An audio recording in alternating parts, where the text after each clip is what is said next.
जय हिंद, वंदे मातरम। प्यारे साथियों, एक बार फिर से आप सभी के लिए लेकर आ चुका हूं मैं एयरफोर्स नॉन कम्बाटेंट परीक्षा 2024 से रिलेटेड जीके की एक मैराथन क्लास। आज की वीडियो में भी दोस्तों हम पिछली वीडियोस की तरह जीके के मोस्ट इंपोर्टेंट क्वेश्चनों को कवर करने वाले हैं।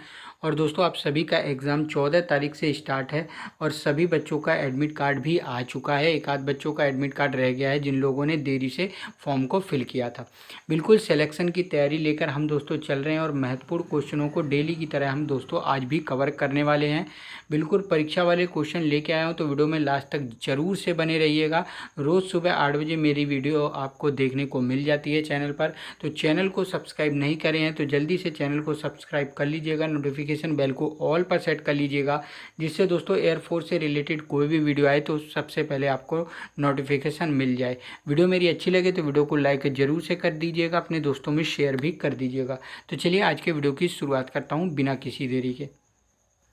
तो दोस्तों आज की वीडियो में हम जीके के मोस्ट इंपोर्टेंट क्वेश्चनों को कवर करेंगे, जिसमें दोस्तों स्टैटिक जीके, करंट अफेयर्स और जीके ये तीनों मैं लेकर आया हूं। तो वीडियो में लास्ट तक जरूर से बने रहिएगा, क्योंकि स्टैटिक जीके और करंट अफेयर्स के भी क्वेश्चन आपको एग्जाम में देखने को मिलने वाले हैं। तो चलिए शुरुआत करते हैं। पहला क्वेश्चन आप सभी के लिए काफ़ी आसान क्वेश्चन लेके आया हूं। भारत में प्रथम आक्रमणकारी कौन था?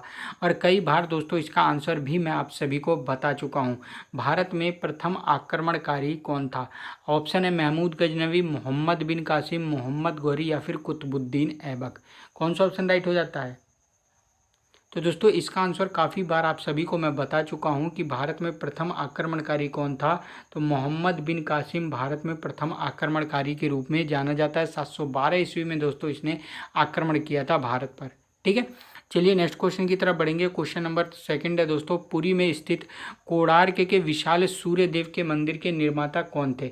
जल्दी जल्दी हम क्वेश्चनों को कवर करेंगे ताकि कम समय में ज़्यादा से ज़्यादा क्वेश्चन अटेम्प्ट कर पाएँ। तो चलिए इसका आंसर बताइए, पुरी में स्थित कोणार्क के विशाल सूर्य देव के मंदिर के निर्माता कौन थे? कौन सा ऑप्शन राइट हो जाता है? तो इसका आंसर आपको नोट करना है, ऑप्शन सी राइट हो जाता है, नरसिंह प्रथम। क्या दोस्तों? नरसिंह प्रथम ने पुरी में स्थित कोणार्क के जो विशाल सूर्य देव मंदिर है इसका निर्माण करवाया था। चलिए नेक्स्ट देखेंगे।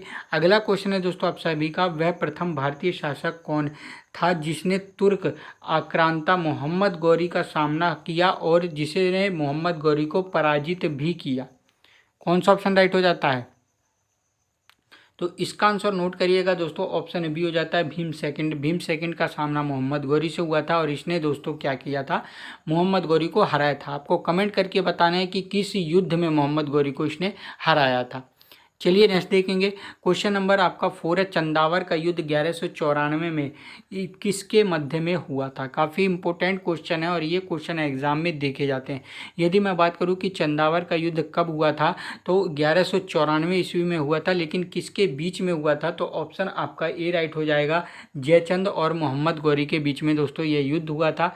ठीक है, चलिए नेक्स्ट देखेंगे। क्वेश्चन नंबर आपका 5 है, वेरी इंपॉर्टेंट क्वेश्चन लेके आया हूँ। मोढेरा का सूर्य मंदिर किस राज्य में स्थित है? मोढेरा का क्वेश्चन दोस्तों यूपी पुलिस कांस्टेबल में बन चुका है, तो आप सभी को देखने को मिल सकता है इस एग्जाम में भी। यदि मैं बात करूँ कि मोढेरा का सूर्य मंदिर किस राज्य में स्थित है, तो आंसर नोट करिएगा, ऑप्शन आपका ए राइट हो जाएगा, गुजरात में। किस में दोस्तों? गुजरात में। वीडियो के लास्ट में आपको कमेंट करके बताना है दोस्तों आपका स्कोर क्या बन पा रहा है, आप कितने क्वेश्चनों को दोस्तों अटेम्प्ट कर पा रहे हैं, क्योंकि ये आप सभी के लिए इम्पोर्टेंट है और शायद वीडियो लास्ट हो सकती है। तो वीडियो को अच्छी तरीके से देखिएगा, क्वेश्चन को रोक कर दोस्तों आप अच्छी तरीके से लर्न करिएगा और आंसर देने की कोशिश करिएगा। कितने क्वेश्चनों को आप अटेम्प्ट कर पा रहे हैं? कम से कम दोस्तों आपको 15 से 18 क्वेश्चन अटेम्प्ट करके आने हैं एग्जाम में। ये चीज़ आपको जरूर से याद रख लेनी है यदि सिलेक्शन लेना है। ठीक है, चलिए नेक्स्ट क्वेश्चन की तरफ बढ़ेंगे। क्वेश्चन नंबर 6 है दोस्तों, सत्रिया किस भारतीय राज्य का शास्त्रीय नृत्य है? सत्रिया, सत्रिया किस भारतीय राज्य का शास्त्रीय नृत्य है? कौन सा ऑप्शन राइट हो जाता है? तो इसका आंसर नोट करिएगा, ऑप्शन सी राइट हो जाएगा, असम का। किसका है दोस्तों? असम का है और वेरी इंपॉर्टेंट है, नोट जरूर से करिएगा। यदि मैं बात करूँ कितने शास्त्रीय नृत्य हैं, तो 8 शास्त्रीय नृत्य हैं। ठीक है, कितने शास्त्रीय नृत्य हैं? 8 शास्त्रीय नृत्य हैं। ठीक है, चलिए नेक्स्ट देखेंगे। अगला क्वेश्चन है आप सभी का क्वेश्चन नंबर 7। श्री ब्रह्मपुरेश्वर मंदिर भारत के किस राज्य में स्थित है? कौन सा ऑप्शन राइट हो जाएगा? श्री ब्रह्मपुरेश्वर मंदिर। स्टैटिक जीके के ऐसे क्वेश्चन आपको एग्जाम में देखने को मिलते हैं, तो कौन सा ऑप्शन राइट हो जाएगा? तो दोस्तों इसका आंसर आपको नोट करना है, श्री ब्रह्मपुरेश्वर मंदिर तमिलनाडु में है। ऑप्शन आपका बी राइट आंसर हो जाता है। ठीक है, आगे देखेंगे क्वेश्चन नंबर 9 है वेटिंग फॉर ए वीज़ा निम्न में से किस व्यक्ति की आत्मकथा है? वेरी इंपॉर्टेंट है दोस्तों, वेटिंग फॉर ए वीज़ा किसकी आत्मकथा है? तो राइट आंसर नोट करिएगा दोस्तों, ऑप्शन है डी राइट हो जाएगा, बी आर अम्बेडकर की है। बी आर अम्बेडकर किसके दोस्तों? बी आर अम्बेडकर, बाबा साहेब अम्बेडकर की ये आत्मकथा है waiting for a visa. Very important है, नोट जरूर से करिएगा। चलिए नेक्स्ट देखेंगे क्वेश्चन नंबर 9 है दोस्तों भारत के पड़ोसी देश भूटान की राजधानी। देखिए एक चीज़ एग्जाम से रिलेटेड आप याद रख लीजिएगा, राज्यों की राजधानी याद कर लीजिएगा। ठीक है, राज्यों के मुख्यमंत्री याद कर लीजिएगा, राज्यों के गवर्नर यानी क्या बोलते हैं हिंदी में, राज्यपाल याद कर लीजिएगा। ठीक है, दूसरी बात याद कर लीजिएगा मंत्रिमंडल। 2024 का मंत्रिमंडल आपको जरूर से याद रख लेना है, क्योंकि आपसे ये क्वेश्चन बन सकते हैं। राज्यों की राजधानी में से क्वेश्चन बनेगा, मुख्यमंत्री में से बनेगा, राज्यपाल में से बनेगा और मंत्रिमंडल में से क्वेश्चन बनेगा, तो इनको जरूर से जरूर याद कर लीजिएगा। ठीक है, यदि मैं इस क्वेश्चन की बात करूं कि भारत के पड़ोसी देश भूटान की राजधानी का क्या नाम है, तो ऑप्शन आपको ए राइट करना है, थिम्पू। क्या है दोस्तों? थिम्पू है। चलिए नेक्स्ट देखेंगे क्वेश्चन नंबर 10 है दोस्तों 2011 की जनगणना के अनुसार भारत के किस राज्य में लिंगानुपात सबसे अधिक है? किस राज्य का लिंगानुपात 2011 की जनगणना के अनुसार? कौन सा ऑप्शन राइट हो जाता है? तो याद रख लीजिएगा सबसे ज़्यादा किसका है दोस्तों? केरल का है। ऑप्शन सी आपका राइट हो जाता है। केरल का कितना है? तो 943 याद रखिएगा। यहाँ पर सबसे अधिक की बात हुई है। यदि मैं बात करूँ सबसे कम कहाँ का है, तो सबसे कम दोस्तों हरियाणा का याद रखिएगा। कहाँ का है? हरियाणा का कितना है दोस्तों? 879। चलिए नेक्स्ट क्वेश्चन की तरफ बढ़ेंगे। क्वेश्चन नंबर 11 है दोस्तों आप सभी का, माधवी मुदगल का संबंध भारत के किस शास्त्रीय नृत्य से है? वेरी इंपॉर्टेंट नाम है दोस्तों, माधवी मुदगल, वेरी फेमस नाम है। और इस क्वेश्चन के राइट आंसर की बात करें तो कौन सा ऑप्शन राइट हो जाता है? माधवी मुदगल का संबंध भारत के किस शास्त्रीय नृत्य से है? तो याद रखिएगा ऑप्शन आपका दोस्तों यहाँ पर सी राइट हो जाता है, उड़ीसी कहाँ का शास्त्रीय नृत्य है? उड़ीसा का है। और दोस्तों माधवी मुदगल वेरी फेमस नाम है, उड़ीसी से रिलेटेड नाम आपको जरूर से याद रख लेना है। चलिए नेक्स्ट देखेंगे क्वेश्चन नंबर आपका 12 है, खेलो इंडिया यूथ गेम्स 2024 की मेजबानी कौन से राज्य ने की थी? कौन सा ऑप्शन राइट हो जाता है? खेलो इंडिया यूथ गेम दोस्तों 13 अप्रैल से 19 अप्रैल के बीच में हुआ था। 13 अप्रैल कह रहा हूँ, 13 जनवरी से 19 जनवरी। ठीक है, ये दोस्तों खेलो इंडिया यूथ गेम 2024 ये 6वां संस्करण था खेलो इंडिया यूथ गेम्स का, नोट जरूर से करिएगा। और यदि मैं बात करूं कि इसकी मेज़बानी किस राज्य ने की है, तो नाम आपको याद रख लेना है, ऑप्शन बी तमिलनाडु ने दोस्तों इसकी मेज़बानी करी थी। ठीक है, चलिए अगला क्वेश्चन देखेंगे। क्वेश्चन नंबर 13 है, वर्तमान में भारत में नीति आयोग के मुख्य कार्यकारी अधिकारी यानी सीईओ के रूप में कौन कार्यरत है? कौन काम कर रहे हैं सीईओ के रूप में? नीति आयोग। ठीक है, जल्दी से बताइए सीईओ कौन है? तो ऑप्शन आपको याद रख लेना, ऑप्शन है डी राइट हो जाता है, BVR सुब्रमण्यम जी इस समय वर्तमान में नीति आयोग के सीईओ हैं, यानी मुख्य कार्यकारी अधिकारी। ठीक है, नाम जरूर से याद रख लेना है सीईओ। नीति आयोग कब आया? 2014 में आया। ठीक है, नेक्स्ट देखेंगे क्वेश्चन अगला है दोस्तों, हाल ही में सरकार के द्वारा लॉन्च किया गया था प्रेरणा क्या है? एक नया खेल गतिविधि कार्यक्रम है क्या? एक अनुभवात्मक शिक्षण कार्यक्रम है? एक छात्रवृत्ति की पहल है या एक सरकारी रोजगार योजना है? प्रेरणा। प्रेरणा क्या है? प्रेरणा का नाम आप सभी लोग पढ़े होगा तो समझ रहे होंगे कि क्या है दोस्तों, एक शिक्षण कार्यक्रम है। ऑप्शन बी आपका राइट आंसर हो जाता है। एक अनुभवात्मक शिक्षण कार्यक्रम है जिसका नाम दिया गया था प्रेरणा। ये बच्चों में नेतृत्व की एक जागरूकता पैदा करता है, शिक्षण से रिलेटेड है। तो ये चीज़ आपको याद रख लेनी है, ठीक है, क्योंकि ऐसे जो योजनाएं चलाई जाती हैं वो एग्ज़ाम में ज़्यादा पूछी जाती हैं, ठीक है। अगला देखेंगे क्वेश्चन नंबर 15 है। 2024 में राजस्थान में भारत और संयुक्त अरब अमीरात के बीच आयोजित संयुक्त सैन्य अभ्यास का नाम क्या है? 2024 में जनवरी शायद 2024 में राजस्थान में एक संयुक्त सैन्य अभ्यास किया गया था जिसमें दोस्तों भारत और संयुक्त अरब अमीरात थे। तो इस संयुक्त जो सैन्य अभ्यास था इसका नाम क्या था? ऑप्शन है आपके desert storm 2024, desert thunder 2024, desert cyclone 2024 या फिर डेजर्ट मिराज 2024। तो दोस्तों याद रख लीजिएगा, जो ये संयुक्त सैन्य अभ्यास हुआ था इसका नाम था डेजर्ट साइक्लोन। ऑप्शन सी आपका राइट आंसर हो जाएगा, ठीक है। करंट अफेयर्स का वेरी इंपॉर्टेंट क्वेश्चन है, याद जरूर से रखना है। चलिए आगे देखेंगे क्वेश्चन नंबर 16 है। किस भारतीय राज्य ने 2024 के पहले दिन 108 स्थानों पर एक साथ सामूहिक सूर्य नमस्कार करने का गिनीज वर्ल्ड रिकॉर्ड बनाया है? कौन सा ऑप्शन राइट हो जाता है? तो ये दोस्तों याद रख लीजिएगा, राज्य था ऑप्शन बी गुजरात। गुजरात ने दोस्तों यह रिकॉर्ड बनाया है। नेक्स्ट देखेंगे, अगला क्वेश्चन है आप सभी का, 16वें वित्त आयोग के अध्यक्ष किसे नियुक्त किया गया है? 16वें वित्त आयोग, अभी मैंने क्या सीईओ की बात करी थी, वो सीईओ किसके थे? नीति आयोग के थे। यहाँ पर वित्त आयोग की बात करी गई है। वित्त आयोग किस अनुच्छेद के तहत आता है? तो संविधान का अनुच्छेद है 280, उसके तहत दोस्तों वित्त आयोग की बात करी जाती है। अब मैं बात करूँ कि अध्यक्ष कौन है, तो नाम आपको याद रख लेना है। ऑप्शन आपका ए राइट हो जाएगा, डॉक्टर अरविंद पनगड़िया। डॉक्टर अरविंद पनगड़िया जी 16वें वित्त आयोग के अध्यक्ष के रूप में नियुक्त किए गए थे, ठीक है। चलिए नेक्स्ट देखेंगे, क्वेश्चन नंबर 18 है। भारत में ईस्ट इंडिया कंपनी का पहला गवर्नर जनरल कौन था? क्वेश्चन को देखिए, आराम से पढ़ना है और आंसर देना है। यदि मैं बात करूं कि भारत में ईस्ट इंडिया कंपनी का पहला गवर्नर जनरल कौन था, तो ऑप्शन आपका बी राइट हो जाएगा, लॉर्ड वॉरेन हेस्टिंग, ठीक है। Lord Warren Hasting East India Company का। यदि आपसे बात करें कि भारत का पहला गवर्नर जनरल कौन था, तो लॉर्ड विलियम बेंटिक होगा, लेकिन भारत में ईस्ट इंडिया कंपनी की बात करी गई है तो Lord Warren Hasting, option B आपका राइट आंसर हो जाएगा, ठीक है। नेक्स्ट देखेंगे, क्वेश्चन नंबर 19 है। ब्रिटिशों ने भारत में सूरत में अपनी पहली फैक्ट्री स्थापित करने की अनुमति निम्न में से किससे प्राप्त की थी?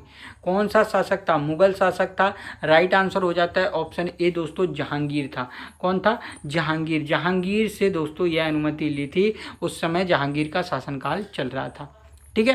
नेक्स्ट देखेंगे, क्वेश्चन नंबर 20 है दोस्तों। किस पुर्तगाली गवर्नर ने नीले पानी की नीति, ब्लू वाटर पॉलिसी अपनाई? कौन सा ऑप्शन राइट हो जाता है?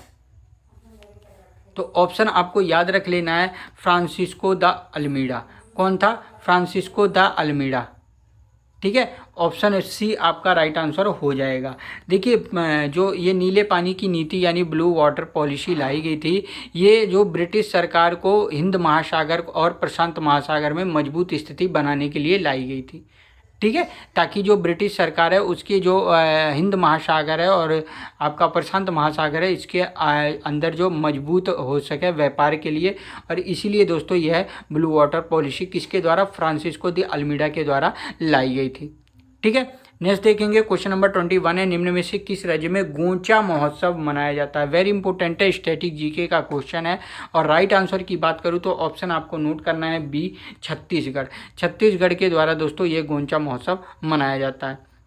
नेक्स्ट देखेंगे, क्वेश्चन नंबर आपका 22 है। बोनालू निम्न में से किस राज्य में मनाया जाता है? बोनालू वेरी इंपॉर्टेंट है, ये पूछा जाता है बोनालू, तो याद रख लीजिएगा बोनालू कहाँ का है? ऑप्शन आपका ए राइट हो जाता है, तेलंगाना का। कहाँ का है? तेलंगाना का। चलिए नेक्स्ट देखेंगे, क्वेश्चन नंबर 23 है। हरिप्रसाद चौरसिया किस वाद्य यंत्र से प्रसिद्ध हैं? कौन सा ऑप्शन राइट हो जाता है? हरिप्रसाद चौरसिया, वेरी इंपॉर्टेंट नाम है, वेरी फेमस नाम है, एग्जाम में पूछा जाता है, तो नाम आपको याद रख लेना है। हरिप्रसाद चौरसिया जी का संबंध दोस्तों ऑप्शन ए राइट हो जाता है, बांसुरी। बांसुरी से रिलेटेड थे हरिप्रसाद चौरसिया, ठीक है। शहनाई का नाम आया है तो एक नाम आपको याद रख लेना, उस्ताद बिस्मिल्लाह खां। उस्ताद बिस्मिल्लाह खां।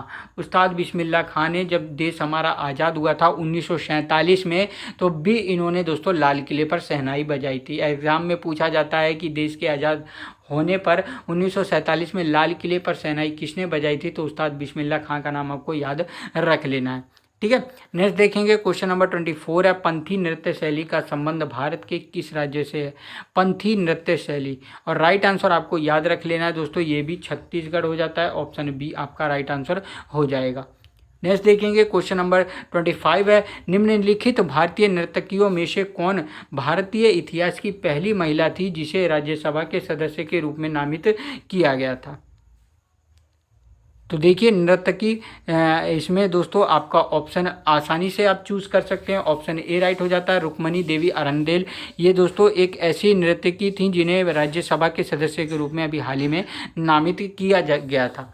ठीक है। अगला देखेंगे क्वेश्चन नंबर 26 है, 2011 की जनगणना के अनुसार भारत का सबसे अधिक जनसंख्या वाला राज्य कौन सा है। भारत का सबसे अधिक जनसंख्या वाला राज्य कौन सा, ऑप्शन राइट हो जाता है। काफ़ी आसान है, ऑप्शन आपका ए राइट हो जाएगा, उत्तर प्रदेश।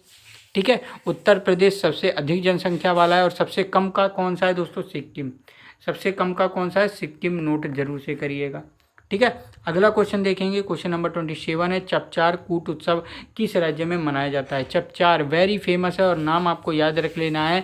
चपचार कहाँ पर मनाया जाता है, मिजोरम में मनाया जाता है। ऑप्शन सी आपका राइट आंसर हो जाएगा। नेक्स्ट देखेंगे क्वेश्चन नंबर 28 की तरफ बढ़ते हैं। क्वेश्चन नंबर 28 है, भारत की 2011 की जनगणना के अनुसार सबसे कम आबादी वाला राज्य। सबसे अधिक वाला मैंने बताया और सबसे कम वाला भी बताया। ऑप्शन आपका बी राइट हो जाएगा, सिक्किम। अभी बता के आया हूँ, राइट आंसर कर लीजिएगा।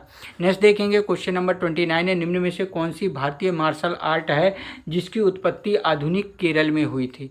केरल में हुई थी, केरल से रिलेटेड एक ही है, कलारीपयट्टू। ऑप्शन आपका ए राइट हो जाता है। नोट जरूर से करिएगा, ये एक मार्शल आर्ट है। ठीक है, जो केरल में जन्मा। तो कलारीपयट्टू वेरी फेमस है, नाम आपको याद रख लेना है। ठीक है। अगला देखेंगे क्वेश्चन नंबर 30 है, कमला नारायण को किस शास्त्रीय नृत्य के लिए जाना जाता है। शास्त्रीय नृत्य, देखिए स्टैटिक जीके में ज़्यादातर आपको शास्त्रीय नृत्य से रिलेटेड ही क्वेश्चन देखने को मिलेंगे। और कमला नारायण का नाम आपको याद रख लेना है, कमला नारायण। ऑप्शन आपका ए राइट हो जाता है, भरतनाट्यम। भरतनाट्यम कहाँ का है, तमिलनाडु का शास्त्रीय नृत्य है। ठीक है। चलिए आगे देखेंगे क्वेश्चन नंबर 31 है, निम्न में से कौन सा निकाय मानव विकास रिपोर्ट प्रकाशित करता है। कौन सा ऑप्शन राइट हो जाएगा, तो ये ऑप्शन दोस्तों याद रखिएगा, ऑप्शन डी राइट हो जाता है, संयुक्त राष्ट्र विकास कार्यक्रम यूएनडीपी। यूएनडीपी दोस्तों मानव विकास रिपोर्ट प्रकाशित करता है हर साल, आपको याद रखना है। ठीक है। अगला क्वेश्चन देखेंगे क्वेश्चन नंबर आपका 32 है, पंडित किशन महाराज का संबंध किस वाद्य यंत्र से था। वेरी इंपॉर्टेंट नाम है और याद रख लीजिएगा, किशन महाराज का संबंध दोस्तों तबला से था। ऑप्शन बी आप ऑप्शन सी आपका राइट आंसर हो जाएगा। ठीक है। चलिए नेक्स्ट देखेंगे क्वेश्चन नंबर 33 है आप सभी का, सक्रेनी महोत्सव भारत के किस राज्य में मनाया जाता है। सक्रेनी महोत्सव भारत के किस राज्य में मनाया जाता है, तो ऑप्शन याद रखिएगा, नागालैंड में। कहाँ पर, नागालैंड में। चलिए अगला वेरी इंपॉर्टेंट है, इसको इंपॉर्टेंट कर लीजिएगा, वेरी इंपॉर्टेंट। कालबेलिया नृत्य शैली निम्न में से किस राज्य से संबंधित है। कालबेलिया नाम आपको याद रख लेना है, कालबेलिया किससे रिलेटेड है। ऑप्शन आपका दोस्तों सी राइट हो जाता है, राजस्थान से। किससे रिलेटेड है, राजस्थान से। चलिए आगे देखेंगे क्वेश्चन नंबर 35 है, उत्तर प्रदेश भारत में निर्मित यमुना एक्सप्रेसवे परियोजना का पूर्व नाम क्या था। पहले इसका क्या नाम था, अब इसका नाम यमुना एक्सप्रेसवे हुआ है। कौन सा ऑप्शन राइट हो जाता है, ये उत्तर प्रदेश में है। पहले दोस्तों इसका नाम क्या था, ताज एक्सप्रेसवे था। ऑप्शन बी आपका राइट आंसर हो जाता है, लेकिन इसका नाम चेंज करके इसको क्या कर दिया गया, यमुना एक्सप्रेसवे कर दिया गया है। ठीक है। आगे देखते हैं क्वेश्चन नंबर 36 है, सोनल मानसिंह भारत के किस प्रमुख शास्त्रीय नृत्य में विशेषज्ञता रखती हैं। सोनल मानसिंह, कौन सा ऑप्शन राइट हो जाएगा, तो सोनल मानसिंह का नाम आपको याद रख लेना, उड़ीसी से रिलेटेड थी। उड़ीसी कहाँ का है दोस्तों, उड़ीसा का है। कहाँ का है, उड़ीसा का। ठीक है। चलिए नेक्स्ट देखेंगे क्वेश्चन नंबर 37 है, ये भी वेरी इंपॉर्टेंट है। हॉर्नबिल उत्सव भारत के किस राज्य से संबंधित है? हॉर्नबिल दोस्तों जब फसल के कटने पर यह त्यौहार मनाया जाता है। हॉर्नबिल, यदि मैं बात करूं कि उत्सव भारत के किस राज्य से संबंधित है, तो हॉर्नबिल का नाम आपको याद रख लेना है। ऑप्शन सी राइट हो जाता है, नागालैंड से रिलेटेड है। किससे रिलेटेड है? नागालैंड से। चलिए नेक्स्ट देखेंगे, क्वेश्चन नंबर 38 है, असम में वार्षिक फसल होने पर कौन सा त्यौहार मनाया जाता है? तो असम का एक ही है, आप सभी को याद है, मकर विलक्कू कह रहा हूँ दोस्तों, Magh Bihu. Option A right हो जाएगा। देखिए बिहू जितने भी आपको आए, चाहे माघ बिहू आए, चाहे फागुन बिहू आए, बिहू का नाम आपको देखने को मिले तो आपको असम टिक करके ही आना है। ठीक है, जो बिहू त्यौहार है ये असम में ही मनाया जाता है। ठीक है, चलिए नेक्स्ट देखेंगे, क्वेश्चन नंबर 39 है, 2011 की जनगणना के अनुसार भारत के निम्न में से किस केंद्र शासित प्रदेश की जनसंख्या सबसे कम है? किस केंद्र शासित प्रदेश की जनसंख्या सबसे कम है? कौन सा ऑप्शन राइट हो जाता है? तो याद रखिएगा सबसे कम वाला है ऑप्शन सी, लक्षद्वीप। लक्षद्वीप की सबसे कम है। अब सबसे ज़्यादा की बात करूँ तो याद रख लीजिएगा सबसे ज़्यादा दोस्तों पुदुचेरी। ठीक है, सबसे ज़्यादा किसकी है? पुदुचेरी की। चलिए नेक्स्ट देखेंगे, क्वेश्चन नंबर 40 है, पाइका नृत्य निम्न में से किस राज्य में एक पारंपरिक लोक नृत्य है?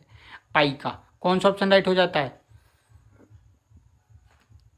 तो पाइका भी दोस्तों उड़ीसा का है, वेरी इंपॉर्टेंट है, ऑप्शन डी आपका राइट आंसर हो जाएगा। चलिए नेक्स्ट देखेंगे, आज की वीडियो का लास्ट क्वेश्चन है और क्वेश्चन आप सभी के लिए होमवर्क है। 16वें वित्त आयोग में ऋत्विक रंजनम पांडे की क्या भूमिका है? अध्यक्ष के रूप में है, सचिव हैं, वित्तीय सलाहकार हैं या फिर सदस्य हैं? एक बार कमेंट जरूर से करिएगा आंसर। वीडियो मेरी अच्छी लगी हो तो वीडियो को लाइक जरूर से कर दीजिएगा, दोस्तों में शेयर कर लीजिएगा और चैनल को सब्सक्राइब नहीं करे हैं तो जल्दी से चैनल को सब्सक्राइब कर लीजिएगा। इसी तरीके के क्वेश्चन आपको मेरे चैनल पर देखने को मिलने वाले हैं और सब्सक्राइब करके नोटिफिकेशन बेल को ऑल पर सेट कर लीजिएगा, जिससे दोस्तों एयरफोर्स से रिलेटेड वीडियो मैं लेकर आऊँ तो सबसे पहले आपको नोटिफिकेशन मिल जाए। और हर वीडियो की पीडीएफ मैं आप सभी को टेलीग्राम चैनल पर प्रोवाइड करा देता हूं, तो टेलीग्राम चैनल के साथ जरूर से जुड़ जाइएगा। लिंक आपको कहां मिल जाएगी? लिंक आपको वीडियो के डिस्क्रिप्शन में देखने को मिल जाएगी। ठीक है, इंस्टाग्राम पेज को भी फॉलो कर लीजिएगा, दोनों की लिंक वीडियो के डिस्क्रिप्शन में है। चलिए मिलता हूँ नेक्स्ट वीडियो में, तब तक के लिए जय हिंद, वंदे मातरम साथियों।